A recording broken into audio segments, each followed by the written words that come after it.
Photo तो सारी दुनिया ने देखी। 21 तो सरकार ने भी स्वीकार किया कि पाक हमले में सीमा पर जो लोग थे वो मारे गए। पुंछ के दौरे पे राहुल गांधी को बताया स्थानीय लोगों ने, जिसे सबने देखा और सुना, कि ये संख्या बहुत बड़ी है। किसी ने 36 कहा, किसी ने कुछ और कहा।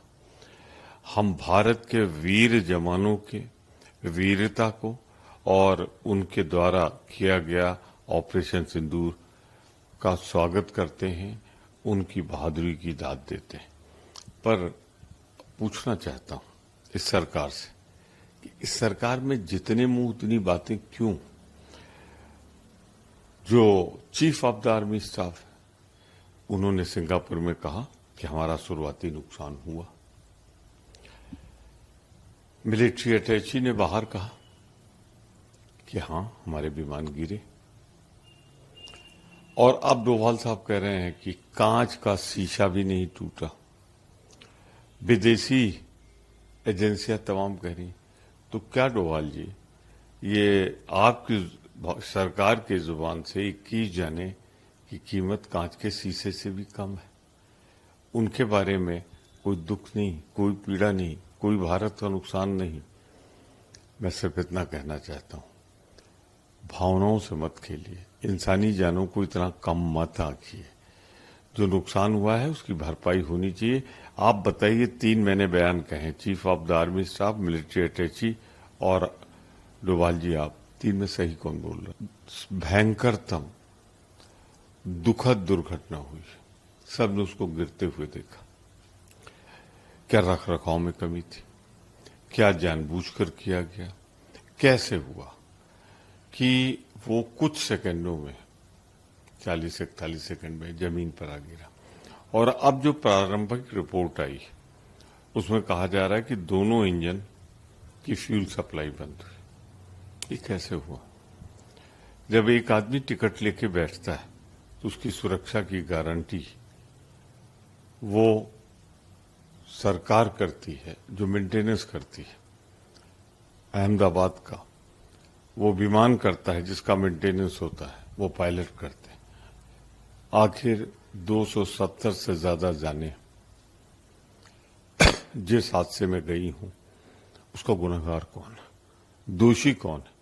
देश जवाब चाहता है। अपना गंदा, घटिया, घृणित इतिहास भाजपा और नीतीश जी की सरकार ने आज भी कायम रखा। आज की भी जब खबर सुबह की पढ़ी गई तो कल विक्रम झा, एक किराना व्यापारी की, वो गोलियों से भून दिया गया, गोलियां मारी गई।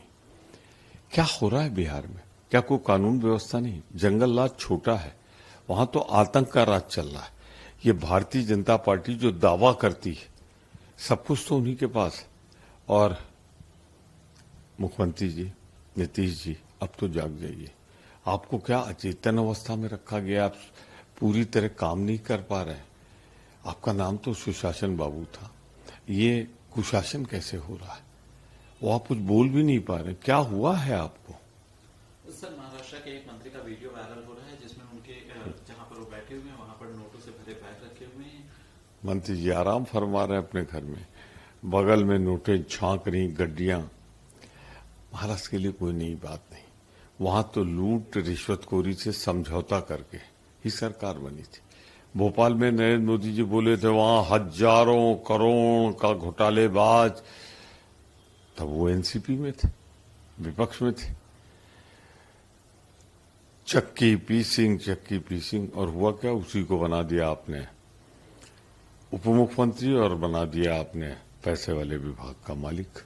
तो मैं जानना चाहता हूं, क्या लूट में सिर्फ हिस्सेदारी हो जाने के बाद हर चीज जाए? जांच होनी चाहिए मंत्री जी। आपके बगल के झोले में, आपके घर में कहीं बाहर नहीं रखा है। कैसे इतने रुपए आए? कौन दे गया था आपको? सर, यूपी एटीएस ने झांदू बाबा के खिलाफ कार्रवाई कर दी है, शुरू कर दी है। इस पूरे मामले में इंटेलिजेंस फेल्योर को लेकर के सवाल उठ रहे हैं। सीधा साधा नेपाल से ऑपरेट होता था, इंटरनेशनल बॉर्डर कॉल थी। कहां है सेंट्रल गवर्नमेंट?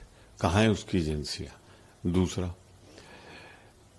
जब इतना बड़ा ऑपरेशन चल रहा था, इतना बड़ा महल खड़ा किया गया, इतनी लड़कियां लाई गई, कन्वर्जन हुआ, सेक्स का रैकेट चल रहा था, तो इंटेलिजेंस कहाँ था? कहाँ थी लोकल थाना, लोकल पुलिस? तो ये तो पूरी तरह इंटेलिजेंस फेलियर ही नहीं, मैं तो समझता हूँ हिस्सेदारी थी। उनसे जानना चाहता हूं मैं, डोभाल जी, ये जो सीमा पर पुंछ में आपके हिसाब से, सरकार के हिसाब से, स्रोत के हिसाब से 21 लोग मारे गए। हमारे हिसाब से जो पुंछ गए थे राहुल जी, तो उनको लोगों ने बताया था और ज्यादा लोग मारे गए। क्या ये शीशे टूटने के बराबर इंसानी जाने नहीं? दूसरा, क्या कहा था सिंगापुर में chief of the army staff ने? क्या कहा था मिलिट्री अटैची ने बाहर? और दुनिया भर के जो आपके दोस्त भी हैं, भारत के मित्र भी हैं, उन लोगों ने जो खबरें दी, दोनों में तो फर्क है। मैं एक चीज जरूर बाल जी आपसे जानना चाहता हूं। हमें गर्व है अपनी सेना पर, उनके सटीक निशानेबाजी पर, और बहुत चंद लम्हे में उन्होंने अपने सारे 9 ठिकाने तबाह बर्बाद कर दिए थे। पर जरा मुझे बताएं आप इस बात को कि किसने सूचना दे दी थी, कौन था मुखबिर? क्या विदेश मंत्री जी का वो बयान कि हमने उसके पहले सूचना दे दी थी, उसके कारण ये अजहर आज घूम रहा है, हाफिज घूम रहा है, बड़े आतंकवादी घूम रहे हैं, आतंकवादी ठिकाने तो नष्ट हुए पर आतंकवादी बच गए। अगर आप ये वीडियो YouTube पर देख रहे हैं तो हमारे चैनल को सब्सक्राइब कर बेल आइकन दबाएं और Facebook पर देख रहे हैं तो हमारे पेज को लाइक करें।